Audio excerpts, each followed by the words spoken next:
EAS in Nashville has issued a tornado warning for northeastern Sumner County in Middle Tennessee, northwestern Macon County in Middle Tennessee, until 10:30 a.m. Central Daylight Time.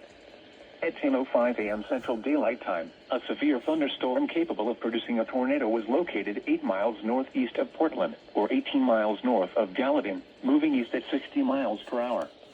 Hazard, tornado. Source, radar indicated rotation. Impact, flying debris will be dangerous to those caught without shelter. Mobile homes will be damaged or destroyed. Damage to roofs, windows, and vehicles will occur. Tree damage is likely. This tornadic thunderstorm will remain over mainly rural areas of northeastern Sumner and northwestern Macon counties. Take cover now.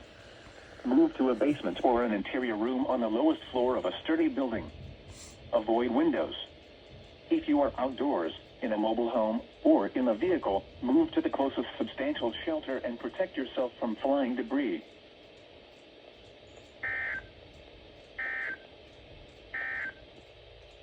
At 10:06 a.m. Central